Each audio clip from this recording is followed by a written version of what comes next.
ICBVI, empowering blind and visually impaired Idahoans to achieve self-fulfillment by providing quality vocational rehabilitation and independent living services since 1967. Transition student topics.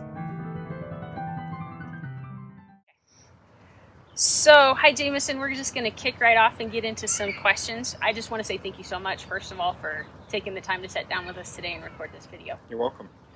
So, tell me about yourself. Where'd you grow up? Where'd you go to school? What kind of stuff do you enjoy? So my name is Jameson Mayhem. I was born and raised in Pocatello, but have traveled quite a bit.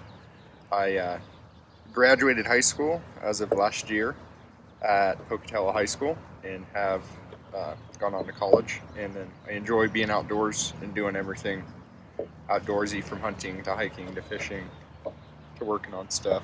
So definitely a native Idahoan. Yep. Very cool. So talk to me a little bit. Tell me about your eye condition. So I have what they call a linked XY cone dystrophy. So how I was taught it as a kid was I have more use of my rods than my cones. So I'm completely colorblind. I don't see any color. And then I also have the astigmatism and nystagmus as well. So you grew up with a congenital condition. Yes. Anybody else, do you know, has that condition? I have two uncles and I had a cousin, and they kind of assisted me on the way of getting through, just not kind of being babied or anything. So they really, served as that leaping off point that being visually impaired doesn't mean that you should be sheltered and have helicopter parents. Yep. Very cool. As a result of that, I would say you're pretty self-aware and comfortable talking about your vision and accommodations that you needed to be successful. How important was it that you led your own 504 plan meetings through the years in school? So I think it was extremely helpful because I'm the only person that understands what's going on with me in the school setting and in the classroom, so I know the accommodations that I personally need. And it assisted me going on to high school and even college with still getting that same thing set up and assisting me in college so that I'm not stuck trying to struggle through college as much. It definitely made you a lot more independent. So I'm going to switch gears a little bit. Will you talk to me, describe some of the home and community trainings that we did together? What skills did you most appreciate learning that helped you with your functional visual impairment and performing daily activities?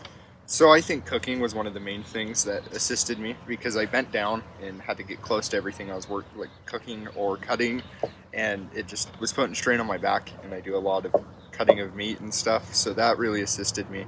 And then the assistive technology. In every job I've ever worked, I've had to use either Ruby, a video magnifier, or some sort of magnification software. So that's always helped me. And then I also really enjoyed the money management because before I met you guys, I just had money burned a hole in my pocket. I just had to go spend it. Had to learn how to take care of that. What do you think of shade training? I really liked it. It gave me more of like a perspective of kind of how people can go through life doing that. And if it comes to it, I know what to do. If it doesn't, then I'm okay. And it helped with my spatial awareness as well. So like letting your mind focus on your tactile awareness, where your body was, as opposed to relying on your vision, which is something that you were very used to, right? Yep. It just enhanced another skill and gave you more confidence. Would you say that? Yes. Super. So since you finished in Boise, you did some work-related training here in Pocatello. How did our agency help you with other employment options while you were still in high school? So I started out working at Cow Ranch, and it's kind of like a ranch store where they have kind of feed and tools and whatever you kind of need. And I started working there doing loadouts and assisting customers with what they needed to find. I pumped some propane for them, I stocked shelves, and they taught me somewhat how to run a cash register, not much. And then what I really liked about the commission and how they helped me is if I was interested in a field, and I thought I would enjoy it. You guys assisted me in getting in that field to see what I actually enjoyed, to see what I want to do with my future instead of just trying to guess and hoping. That's it. We did some work experiences with you. We worked on career exploration. We even explored touring a college campus and sort of looking at programs there. So you had a lot of cumulative stuff after you graduated high school that helped you narrow down what you were going to do for employment. What degree are you seeking now, and when will you graduate? So I'm seeking a degree of an associate's in diesel technology. So I'll go out and be a diesel mechanic working on anything from big rigs to mining equipment.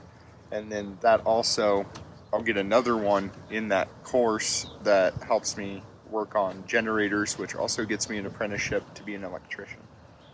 And I should graduate as of next May, so 2021. Very excited about that. Super excited. So during your college career, what services has the agency provided you so that you could be successful in school? So assistive technology was a big thing for me because with the whole COVID-19, we had to switch over to an online classroom, which was a lot different than going there from 7:30 a.m. to about 2:30 p.m. every day. So switching over to that was really difficult, but you guys, with the technology you provided and helped me learn how to use, it really helped out. And then studying skills. I never studied throughout high school. I never did homework or any of that. I just kind of floated on by with D's. You shouldn't do that. But you guys helped me with kind of getting those skills rooted down so that when I come through college, it's a bit easier instead of trying to just rush and do it all in one night, pull an all-nighter. And then the independence of it, taking responsibility for my own things and finding time to do what I need to do. So yeah, I definitely emphasize that in our work together, right? If I made a homework assignment, I made sure to keep you accountable, unlike, the low expectations that can sometimes take place in high school. Yep. I didn't have low expectations for you, and I believed that you were able to perform those duties. So, as a result of that, I would also say that you're a pretty independent student, and if I raised that bar, you would meet me meet me at that expectation level. I also have to applaud you because you're never afraid to ask questions or ask for help or look for more information. Looking back, was it worth it to apply to our agency for transition student services? So I actually didn't apply.